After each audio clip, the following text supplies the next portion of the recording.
Hello, I'm Michael Berton, the Principal Cello and Robert F. Sweeney Chair of the Delaware County Symphony. I'm also co-director of the Chamber Series, along with Laura Goughan. We are so excited to welcome you today to this special concert called The Celebration of Black History with Sound and Sight. We're also so happy to welcome Dr. Daisy Nelson Sentry for this program. Dr. Nelson Sentry is a historical interpreter, and today she will be interpreting Harriet Tubman. Harriet Tubman is an icon. And when we were first presented the opportunity for this program, it was the perfect chance to pair Harriet Tubman's story with that of Florence Price, a Black American female icon of classical music. Florence Price was born in 1887 in Little Rock, Arkansas. She attended the New England Conservatory of Music in Boston, after which she got married and moved back home. After a series of racial incidents in Little Rock, she moved to Chicago, where her music career really took off. Florence had a long and successful career, and her achievement paved the way for greater representation, acceptance, and visibility of African-American artistry within the classical music tradition. However, after her death in 1953, general public taste in classical music was changing, and her work became overshadowed, and much of her output was actually lost. That all changed in 2009, when a substantial collection of her works and papers were found in an abandoned, dilapidated house on the outskirts of St. Anne, Illinois, which Price had used as a summer home. And in the late 2010s through today, there has been a huge revival and celebration of her work. Today's concert pairs 5 segments of Harriet Tubman's life with the 5 movements from 5 folk songs and Counterpoint by Florence Price. Each movement is based on a popular folk song, which you can see in your program. Today's concert is going to be presented without an intermission, and if you like what you see today, or even if you don't, we hope to see you again at our next performance on March 1st.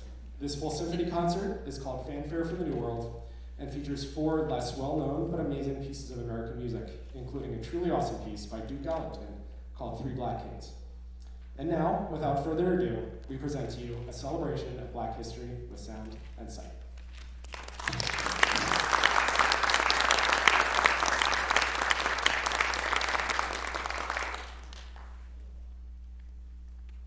Good afternoon to everyone. Thank you so much for coming. We do appreciate it. I am a historical performer. I get to pretend to be someone from the past, and I bring you their life story. And I like to include the childhood because most of the times we know someone as an adult, but not as a child. So I'd like to share with you the childhood so that you'll know what happened to them and what caused them to go into a certain direction that they did. Today, I'm going to pretend to be Miss Harriet, the Great Tubman. Now, whenever we mention the Underground Railroad and conductors on the Underground Railroad, Harriet Tubman name is the first one that comes about. But there were other conductors. So what made her so iconic? What made her stood out? I've narrowed it down to 3 things. Number 1, her track record and her compassion for others.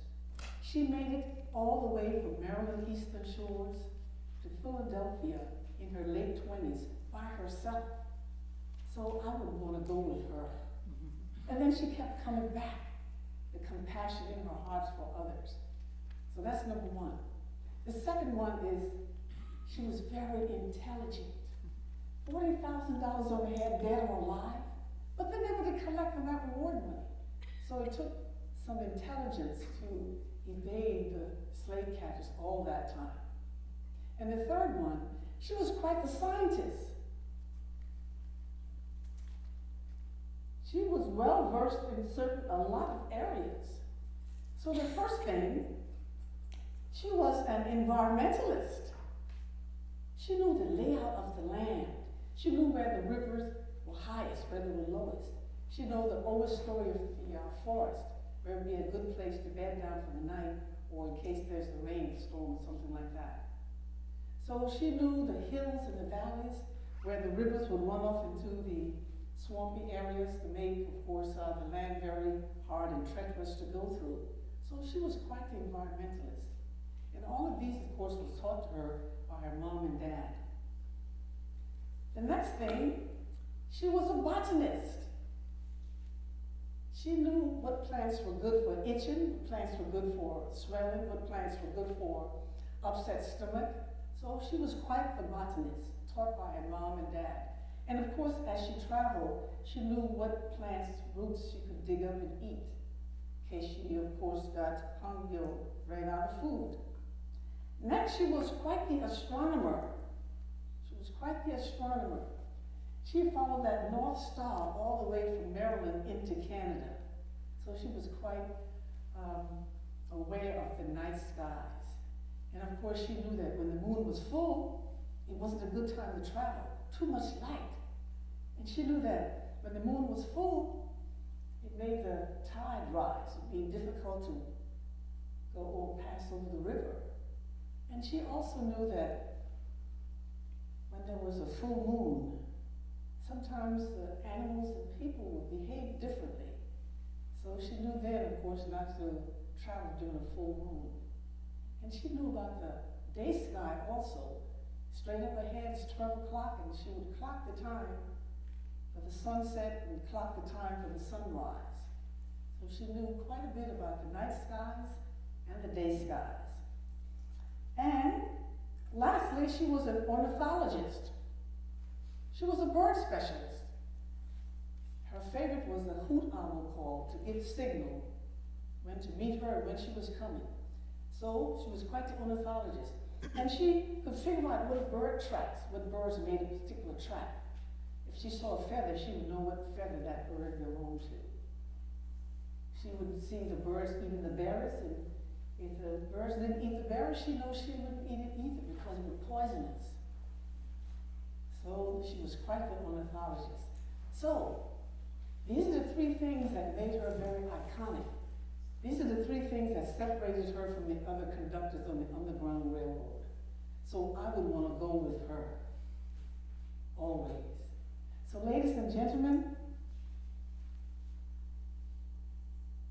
I bring to you the life and times of Harriet the Great Tubman.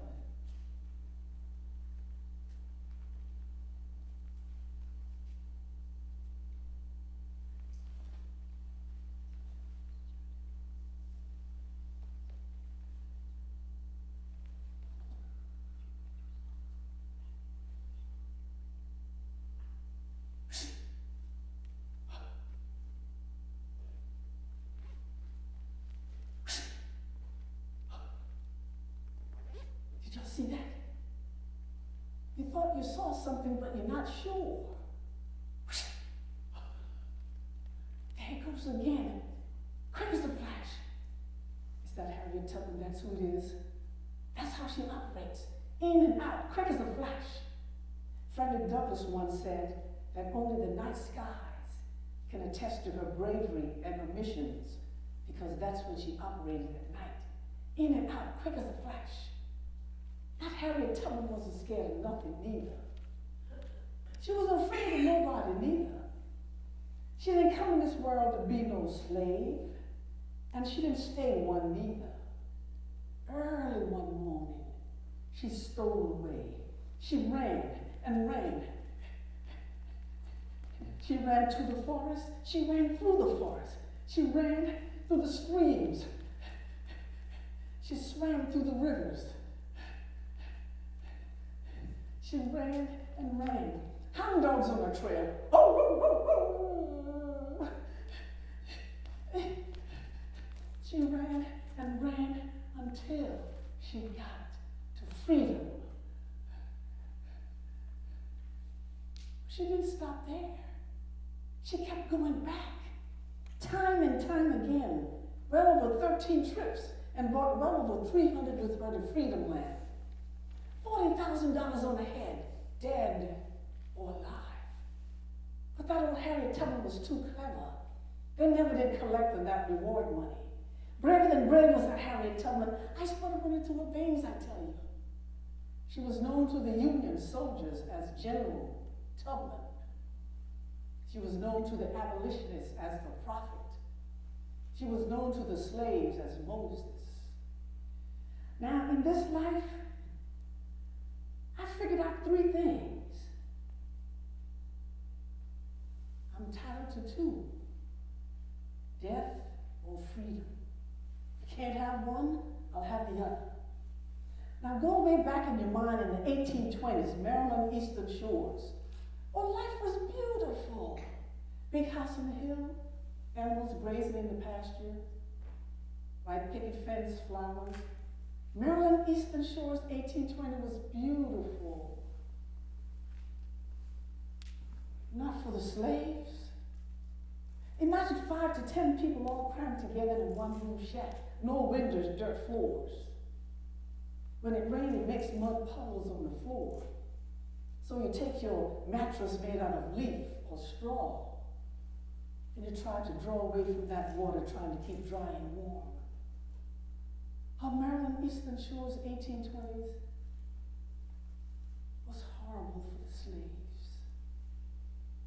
But then there was a little ray of sunlight, a little ray of sunlight. A little girl was born. A little girl was born by the name of Araminta Ross. I can hear her mama calling her now. Araminta, Araminta, come on in this house, girl, and get something to eat before it gets too dark. Oh, where's that little girl? Never around when you want her. Araminta, come on in this house, girl, and get something to eat. I'm going to stay right behind this house, and I'm not going to answer my mom. I hear her calling me, Araminta. Sometimes they call me Minty. I don't like that neither.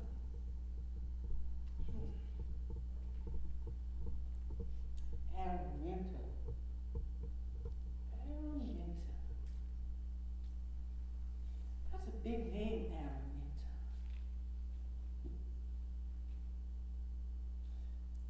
I like my mama name better.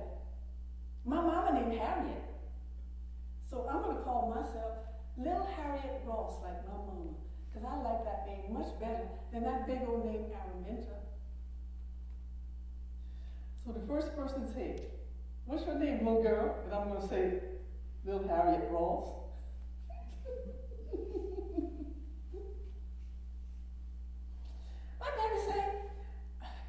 My daddy said, I'm 4 years old. That's what my daddy said. He said, he already know I'm 4 because he planted the corn 4 times since I've been born. So that make me 4 years old. And when he planted the corn again, I'm going to be old some more. I don't know how old, but I'm going to be old some more. I like my daddy.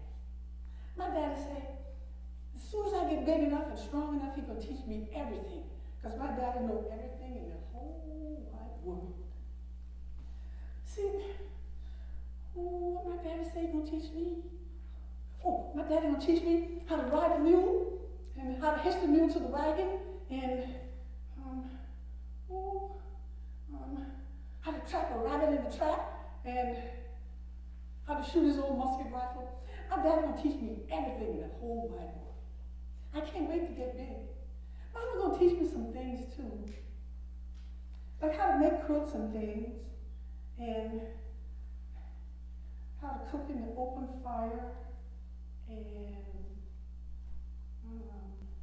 how to plant in the garden. But I'd rather my daddy teach me things. I love my mama and my daddy. But there was something about me. I noticed everything around me. I noticed that when the leaves come on the tree, pretty soon it will be warm. And I noticed that when the leaves fall off the tree, pretty soon it will be cold. So I paid close attention to everything around me. And my dad would lick his thumb and say, oh, that's a west wind that's blowing. I wonder how my daddy know that. And all the slaves would sit on the south side of the cabin because it's warmer there. I paid close attention. The master of the plantation noticed it too. He said, that little one right there, that little one right there, they call Minty. I gotta keep my eye on her. I know she won't be a troublemaker. I just know it, little as she is. Always walking around with her face all frowned up, her mouth all boxed up. No matter how much time I beat her, she still won't look at me when I talk to her. Well, I gotta watch out for that little one right there. So Master would send me off and punish me to work all the time. Little as I was. He would write something on paper, and I would take it to the next person. That person would write something on the paper, and I went back and forth all day long in the hot sun. And my next job was to pile up the wood by a fireplace. When I had it all piled up, he would come and kick it down and say, pile it up again, it ain't piled up right. And my next job was to hold the yarn for Mrs. till she finished making her quilts. And I'm breathing so much of that dust, I got real sick. Mom and Dad nursed me back to health. My next job was to mind the little babies. I don't know nothing but minding those little tiny babies. And he said, every time that baby cries, you're going to get beat. And I tried to rock that baby. And that baby cried day and night, and I got beat day and night because I couldn't keep that little baby quiet. So I would put fatback grease in all my whelps, go lay by the fireplace, and try to sleep the best I could. The next morning, I'm walking through the kitchen. I see a bowl of sugar on the table. I wanted some of that sugar. They say that sugar tastes real sweet, and I never had that sugar before. I reached and got a handful of that sugar. As soon as I got a handful of the sugar, the bowl fell on the floor. Mrs. said, who is in that kitchen bothering my things? Who's in that kitchen bothering my things? You should not bother nothing. But I had a handful of sugar. I wasn't going to think what's going to happen to me. I eat that sugar.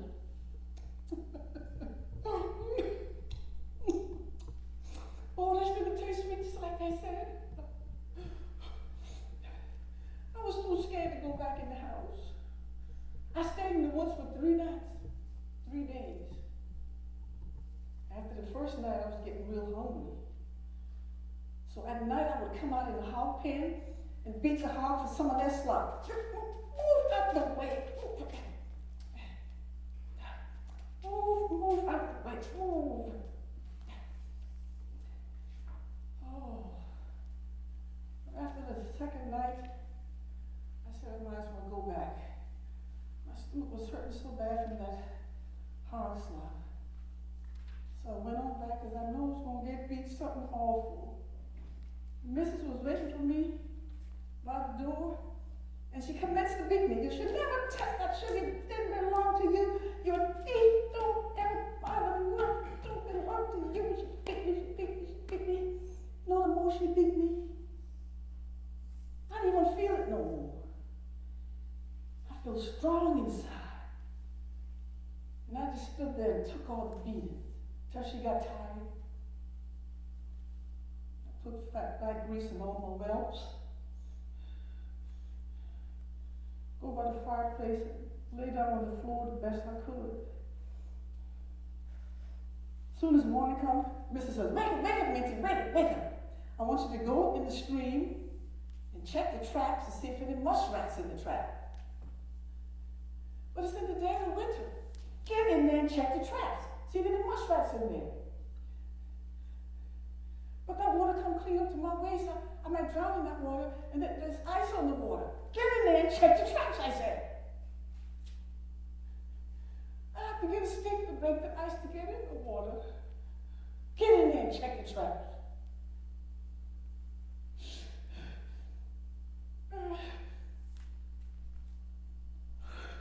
Oh, it's so cool.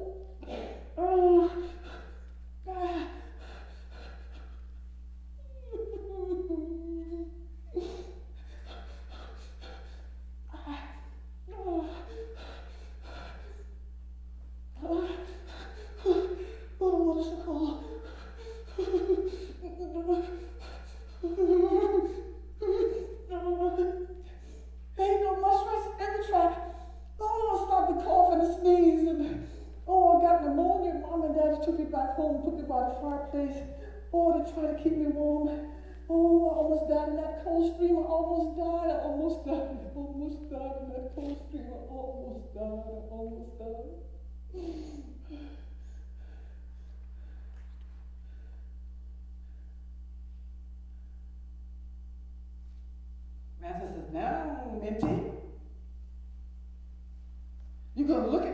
to smile when I talk to you? I said to myself, I ain't got nothing to smile about. And I even look at you neither. I said, Devil, you is causing me nothing but grief. Just get out of my sight. Just get out of my sight. Get out of my sight.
Salvation I had was being with my daddy. My dad was what they call a woodsman. He would take his saw and put it in the wagon and take me along with him. While we were in the woods, we would saw down small trees, and I would take the limb and put it on the wagon. My dad would show me everything. He said, Minty, see that jackrabbit right there? It's got a thick fur. That means it's going to be a cold winter. And you see that little bush right there, Minty? With the little red beads on it? That's good for any kind of swelling or itching you might have. The itching stop and the swelling go down just like that. And, oh, this one over here, with the full leaves all the way up to the top, that's good for any kind of fever you might have. Drink some of that down, feel better in no time. You got that, Minty? He said, yes, sir, Daddy, because I followed right behind my daddy. He said, now, Minty, you know what? I'm going to teach you how to walk through the woods so quiet, not even the birds would flutter. You follow right behind me now, you hear? He said, yes, sir. Daddy put his toe down and curled it around. Put his toe down and curled it around. Toe down and curled it around. I got so good at it, I could sneak up on any animal and just touch them right in the nose. So me and Daddy finished cutting all the logs down and putting it in the wagon. We would take it home and put it on the wood pile. And my daddy would wait until it got real dark and says, everybody come on out, come on out. I got something to show you. All right, where is it? Where is it? Oh, where is it? Where is it? Oh, there it is, Minty. The North Star, Minty. Oh, you follow that star? You're going clean into Canada, Minty. Now see, when we use the drinking gourd, when we use the drinking gourd to dip the water out the well, we're not talking about this drinking gourd. We're talking about following the star into Canada. So when we say follow the drinking gourd, we mean follow the star into Canada. Now, Minty, there are two of them, Minty. See the dipper, dipper, handle, handle. Where the two handles meet, that's where you find that star, Minty. One of the brightest stars in the night sky. Now let me tell you again, make sure you got it in your head. Dipper, dipper, handle, handle. Where the two handles meet, that's where you find that star, Minty. You follow that star, you hear? You got it in your head? I said, yes, sir, Daddy. I said, now, if it's rainy or cloudy out, and you can't find that star, you feel the tree for the moss. The moss only grows on the north side of the tree. You got that? I said, I got that, Daddy. Little did I know what my daddy was teaching me I could use later on in my life. So as time went on, I got bigger and stronger. And this particular day, me and Mama in the field, we're picking beans. I said, Mama, I'm going to run off. I'm going to follow that night star just like Daddy said. Mama said, shh, shh, shh, shh. Don't let nobody hear you say that. They'll send you deep south, we'll never see you again. I said, Mama, I don't care who hear me. It's just a matter of time. I'm running off. I can't stay here no longer. Master beat me pretty much every day. See that mule out there, Mama? I ain't no different from that mule. That mule stayed in the field from sunrise to sunset, all kinds of weather, giving little scraps of food. You don't do what you say, you get beat. I ain't no different from that mule. I'm going. Mama said, just be quiet, Minty, just be quiet. But I felt strong inside. I wiped my sweat and I just looked around in the fields. And I saw Big Jim running. I wondered what Big Jim was running to. And Big Jim come around and he was headed for that old shack. We call it a store at the end of the field. So I followed him through the bushes. He went into that old shack. Now that shack was part, we could stay in there if the weather was so bad, and we can go in there and barter for things. So it was like a shack store. And Big Jim went in there. And pretty soon, the overseer come on his horse behind Big Jim, and he saw me there. He says, Minty, put your hand out and keep Big Jim from running off. I'm going to come around the front and grab him. Now, I want to see Big Jim run off. I don't want to keep him from running off. Minty, put your hand out and keep Big Jim from running off. I didn't know what to do, and pretty soon Big Jim come by and almost knocked me over. Master reached in his pocket and got some kind of pound weight, and he threw it toward Big Jim, but it hit me right here. There's a big hole in my head. Blood just gushed out everywhere. Oh, Mom and Daddy took me back home, and they bandaged me up with some more cloth and rags. Oh, and they laid me by the fireplace, tried to keep me warm and give me some herbal tea. Oh, I just lay there, not making a sound, barely breathing. I just laid there. Weeks passed. I just laid there. People would come and sing and pray, rub oil on me and sing and pray. They kept me by the fireplace to try to keep me warm. I just laid there. 1 month passed. 2 months passed. Mama knew I was going to die. I said, oh Lord, please accept my little girl into your kingdom, Lord. She's coming to join you, Lord. She's coming. 3 months passed, I just laid there, barely breathing, not making a sound, not moving. 3 months and a half, I come back around. I come back around.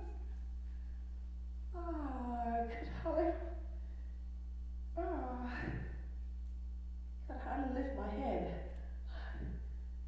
Oh, I was still bleeding. They would take me outside. If I could get some sun. Oh, the sun feel good on my face. And I would talk to the people around me. They said, oh no, Mitty, that happened a while ago. I said, it did? I said, yeah. Oh, seemed like it was just yesterday. I said, oh no, Mitty, you've been out for quite some time. We thought we were going to lose you, Mitty. Something strange was happening in my head. I have felt strange. Then I would talk to the people around me. And I would fall asleep for 15, 20 minutes. Wake up like nothing happened and continuing the conversation. Oh Lord, here I am getting ready to run off and I got the sleeping spells. Oh please Lord, take it away, take it away. But I suffered from the sleeping spells for the rest of my life. Ooh. Ooh. Master says, well. Since you've been a little old girl, he calls me nothing but grief. Now look at you. Got that hole in your head, half fool. Sleeping all day long, can't put in a good day's work. I can't sell you now even if I wanted to. Oh, Minty. Calls me nothing but grief, little and big. What am I to do with you now? Got just the thing. In 3 days' time, you're going to get married to a free man by the name of John Tubman. In 3 days' time, you're going to get married to a free man by the name of John Tubman. Maybe you can have some children. I'll have more property, more hands to help me around the place. 3 days' time, Minty. Ooh. I don't want to get married. I don't have time to be getting married. I want to run off to freedom. I didn't even know old John Tubman. I had an idea. You see, John Tubman was an older man. I figured if I put on this red scarf, I'll attract some of the younger boys and I can get married to one of them instead of old John Tubman. So in the fields, we're either digging potatoes or picking beans. Hear the young boys talking. I stand up and straighten my scarf. Look in their direction and smile. They went on working, they didn't even pay me no mind. I'm at home putting my clothes in the bush to dry. The young boys are coming. I look in their direction and smile. They passed right on by, didn't even say hello. So no matter what happens, I'm going to forever keep on this red scarf to remind me of the evilness of this place. So, 3 days' time come. We put the broom on the floor, we jump over the broom, we jump back over the broom. That means we was married. So I moved into John Tubman's cabin. John Tubman sit on one side, I sit on the other. John Tubman look at me, I look at him. I said, John Tubman, how you get to be a free man? He said, well, I worked real hard. I saved up enough money, and I bought my own freedom. Got my free papers right here in my pocket. You got your free papers? I said, yep.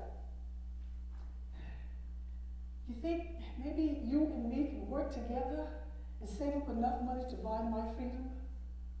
I want to be free more than anything, John Tubman. Ain't you happy here, Harriet? Got a little place back.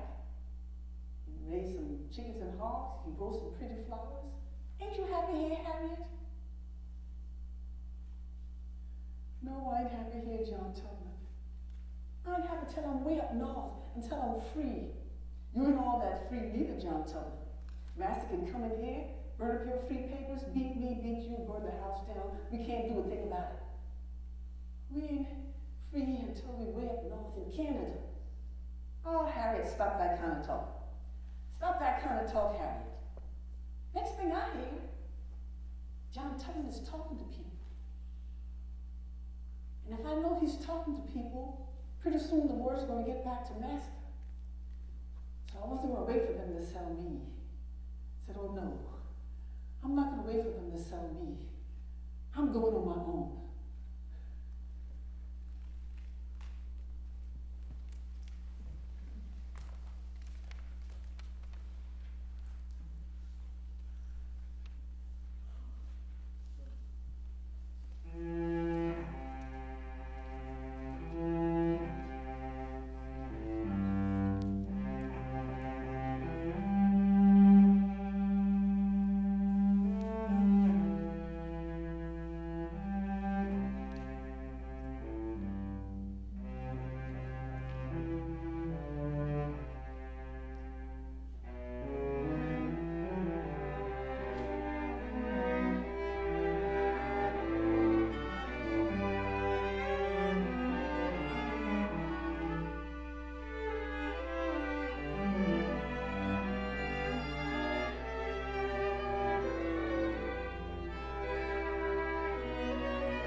other people. Oh no, I'm striking out on my own. I'm not going to wait for them to sell me. So I packed some of the herbs my daddy told me about.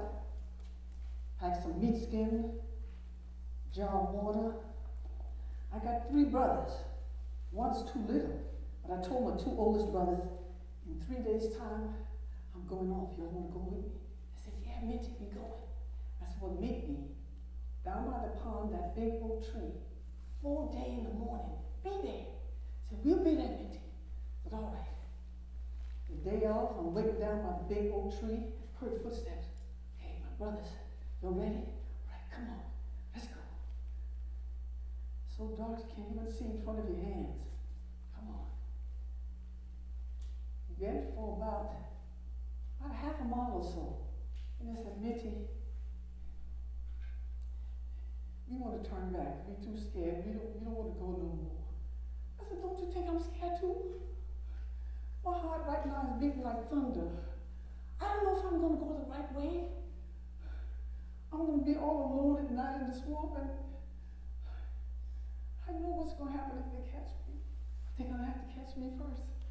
I know what's going to happen. They said, Minty, don't go, Minty. The last person that left, they punished them real bad, Minty. That's what they're going to do to you. I said, I know. But I got to go.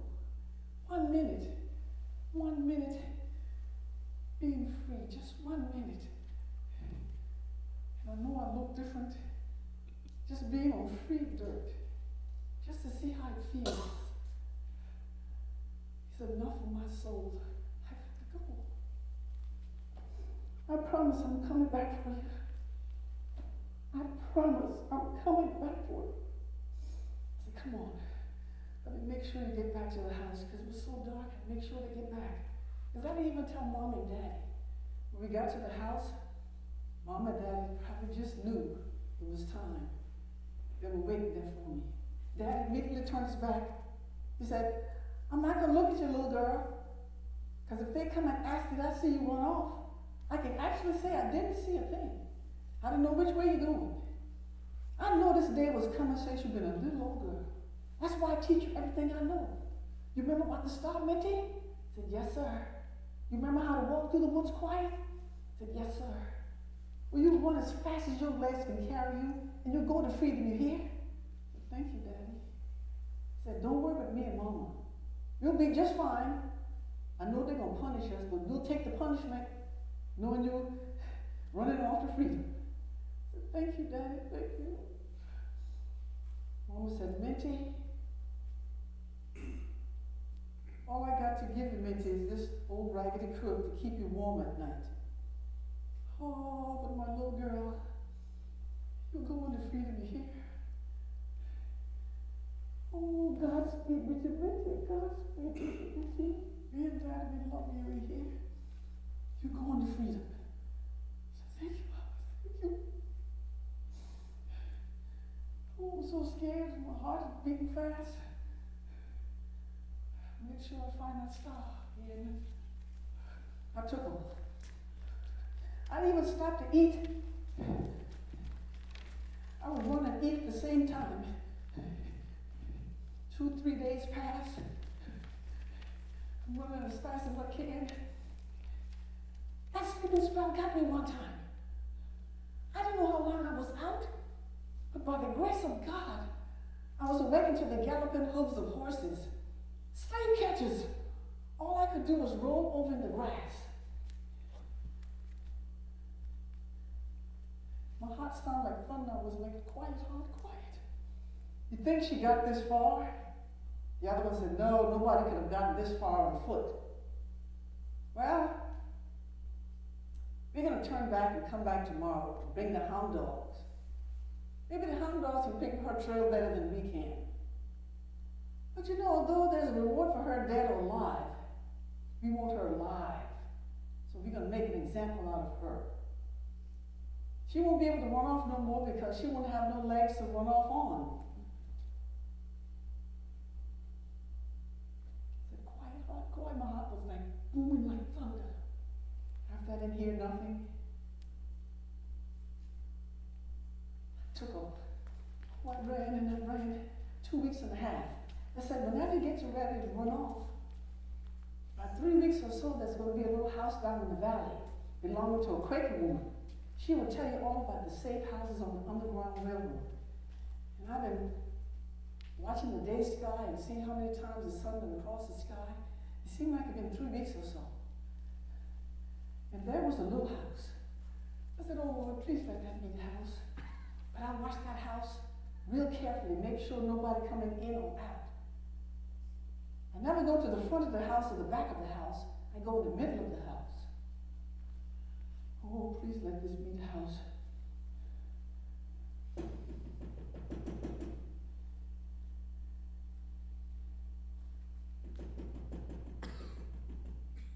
I was about to leave and the voice says, who is it?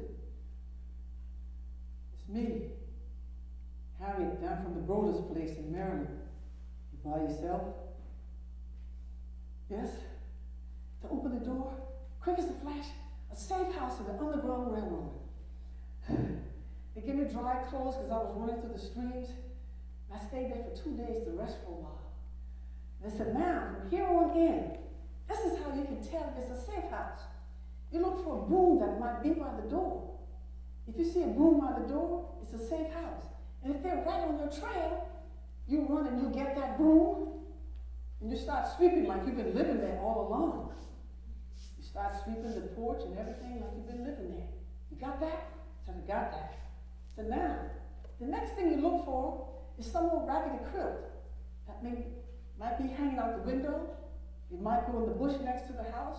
It might be right in the yard itself, right on the ground.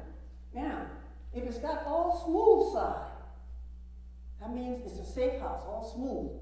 But it's got all different kinds of pattern like this, it's not safe to stop in. And you can spot that from a far distance. You got that?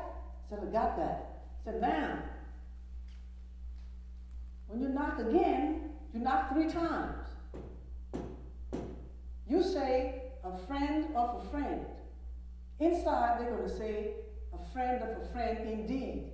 You don't hear that? You take right off. Got that? Said I got that. Now, I can't read nor write, but you give me a paper. Pennsylvania on it. She said, when you get to the Pennsylvania state line, it's going to be a fork in the road. You go up to that sign and you match it up. If it looks just like what's on your paper, you made it to Pennsylvania. You got that? Said, I got that. Said, all right. Godspeed with you, Miss Harriet. Now you keep on following the streams and rivers like you've been doing. I'll take you down through Dover, Odessa, Wilmington, Chester, through the marshes, into Philadelphia. Got that? Said, I got that. Godspeed with you. I took off. Oh, I ran and I ran, going on 4 weeks.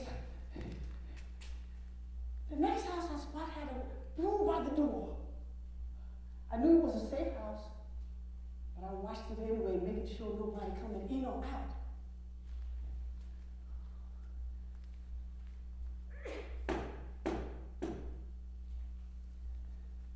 A friend of a friend. Inside they said, friend of a friend indeed. Safe house. Oh, they gave me some food. They said, you can't stay for long. We'll stay until tonight. We'll put you in the barn, put you in the wagon, the bottom of the wagon, cover you over with beans and corn. And I'll take you to the next stop. I said, all right. Got in the bottom of the wagon, covered me over with beans and corn. Wagon took off. A couple of miles, heard a voice that stopped the wagon. Quiet, Todd, quiet. Did you see anybody come through here? No, didn't see nobody. You sure? No. We're looking for that Harriet Tubman. Thought she might have come this way. No, didn't see anybody. Well, if you do see her, tie up till we get here. He said, I'll do just that. I'll tie him up real good. All right, proceed. Wagon took off. After a couple of yards, he said, wait, hold up. And he had one of those guns the army used with the knife on the end. And he started poking around in the bean and corn. And he come to about this close to my nose. I held my breath and I prayed. for the grace of God, he went in the other direction. He said, well, everything seems to be okay here. Proceed. The wagon, when he got to a safe spot to let me out, he said, Godspeed with you, Miss Tubman. I ran and I ran. Went on 5 weeks and a half. A fork in the road. Oh, just like she said, oh.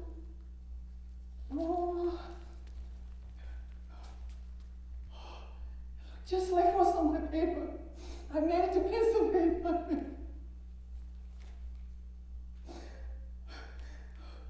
I made it. Oh, Mom and Daddy can see me now. If my brothers could see me down on this side of the line, I'm a slave woman. On this side of the line, I'm a free woman. I gotta look different. Now that I'm free, I gotta look different. I can't look the same. Oh. I looked at the sun, and the sun come through the trees like gold. And it made my skin and clothes and the grass and the leaves, everything was golden. And there was a hush. She said, this is how freedom feels. Freedom is golden and quiet. I was free, but I was all alone in freedom land. I thought there would be a big crowd to draw me across the line. I thought there would be singing and shouting. But there was no one to greet me in freedom land. So, I got myself together, and I walked through the marshes into Philadelphia. Oh, when I got to Philadelphia, it was nice. They gave me a place to stay. They gave me food, clothes, water. I took and washed to make a few pennies here and there. And I sat down with a colored man. His name was William Steele. He could read and write real good. He said, well, did you bring anybody with you? Which way did you come? And everything like that. He would write it all down in his book, and then he would put it in the drawer. Oh, freedom was nice. Oh, the Douglas sisters, Frederick Douglas' daughters, they were there in Philadelphia. They were teachers. They were high society. They would let me wear their fancy dresses and bonnet, so as I walked the street, nobody would recognize me. They had these like suitcase kind of thing in their hand, filled with books and things. Oh, it did my heart good. So every day I would put on my fancy dress and walk the street. Nobody bothered me because nobody recognized me. But those ladies would get together and they would find clothes and books. They would find hats, and they would find all kinds of things, so that when people come through there, they'll have everything ready and prepared. So those ladies were very nice to me, and I helped them as much as I could. But after about 3 months, I said, Harriet, no, Harriet, no. You got that look in your eye. No, Harriet, please, don't try to go back. Don't try to go back, Harriet. They want you really bad, Harriet. You can go into New Jersey, into New York, then into Canada. Please don't go back. So I got to go back. I promised my brothers I'll come back for them.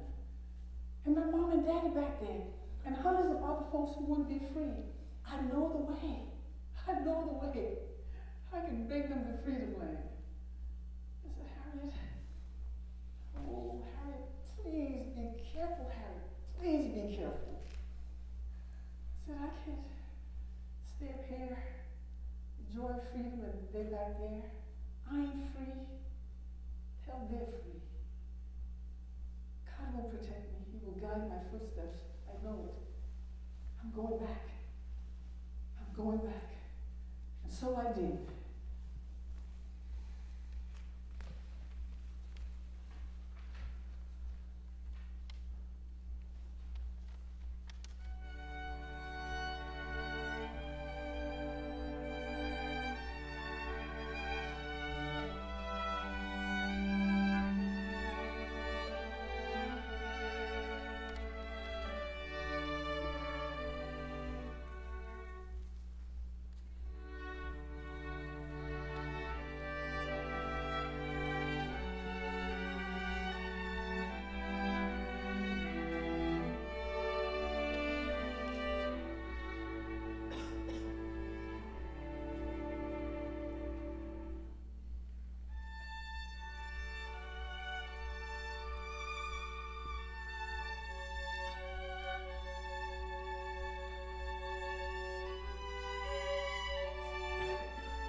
signal where to meet me.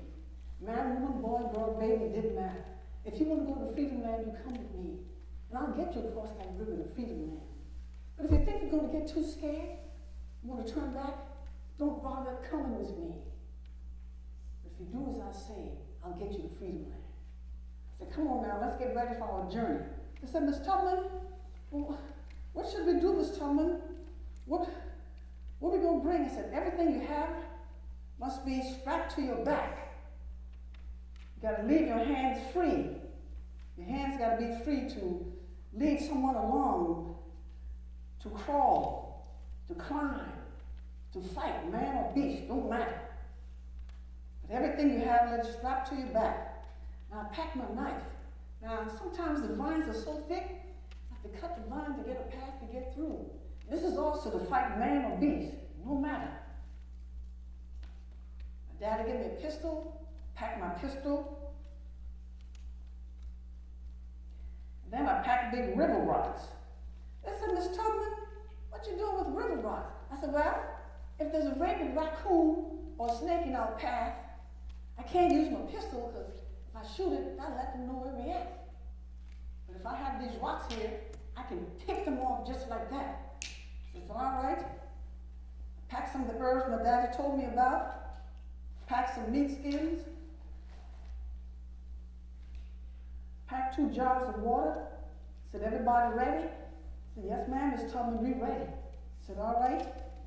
There'll be no talking. I'm the only one that's going to talk. We're going to travel in single file. Everybody got that? Yes, ma'am. I said, all right. Now do this way. You go to the right, to the left.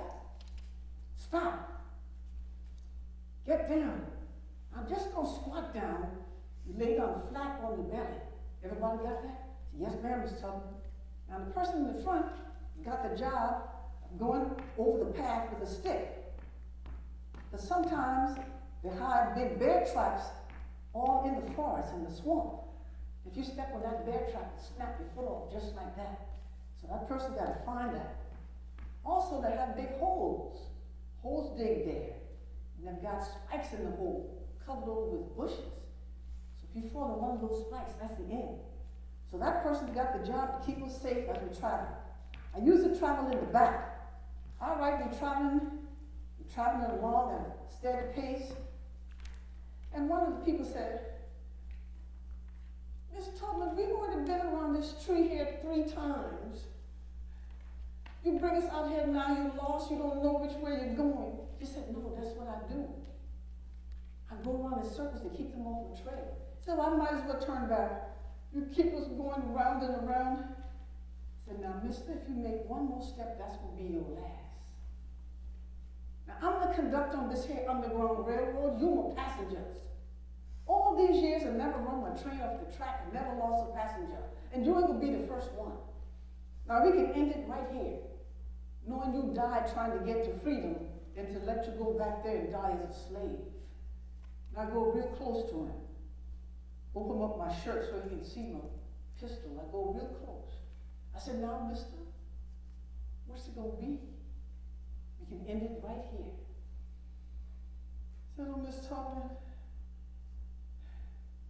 I believe I can make it, Miss Tubman. I believe I can make it. I said, I thought so. Now, come on, let's go. Let's go to Freedom Land. So we're moving through the forest. All of a sudden, we hear, say, come on now, pick up the pace. Pick up the pace.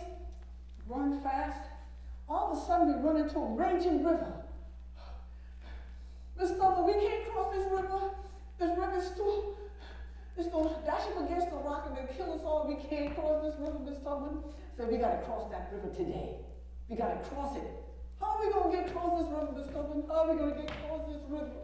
Some of them already fell to their knees crying. I said, get up off your knees. We're going to cross this river. Now, the middle of the river is the deepest part. So I got to go to the middle of the river to let them see that they can cross it. And sometimes water gets all in my nose. But as long as I got my nose out, I said, I'm in the middle part of the river. We can get through this river. Come on. Put your baby on your shoulders. Go. Go. Go. I'll take care of the houndos. Go. And in my bag, I got that bit of medicine, asafoetida. mixed with black pepper. I sprinkle it all around. Hound dogs can't pick up the trail in black pepper and assafoetida. That hound dog go around in circles, that hound dog don't know which way to go. That hound dog starts to sneeze. Then I make lots of tracks from the river to the forest. Come back in my heel. From the forest to the river, make lots of tracks. Come back in my heel. See, that way, when they come, they don't know which way we go. Do we go from the river to the forest, or do we go from the forest to the river? They can't figure which way we're going. Harriet Tubman said, that's what I do to keep them off my trail. So we got to cross the river. We got to cross the river. We're soaking wet. People are still coughing from the water. But we're moving through the swamp, knee deep in mud. To try to pull our feet out, so much mud. People are picking off leeches. People are scratching from the poison ivy. But we're moving through the swamp. I heard my father's voice says, Mitty, listen to the voice. Listen. I don't hear a cricket. I don't hear a frog. The leaves are not moving on the tree. I go up ahead of them. Slave catchers wait for us in the clearing of the swamp. All right. The river back there. Slave catchers up there. We got to go this way. Now, if I think that little baby's going to make a sound, remember the herb my daddy told me about with the white blossom? I get some out and rub it on that little baby's gum, put that little baby off into a deep sleep. And I get down on my belly, and I crawl and pull one out at a time. Till I got everybody out. Oh, I did that for about 13 years. I was well into my 60s by now. So, got my brothers out, my mom and dad, and hundreds of other folks who wanted to be free. With the help of friends, I bought a little cabin in Auburn, New York. And I would help anybody who come through there. They didn't have to pay anything. They could stay as long as they wanted. They could get anything free. My little house in Auburn, New York. But by now, the Civil War was upon us. The Civil War was upon us.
Union Army was looking for a spy and a scout.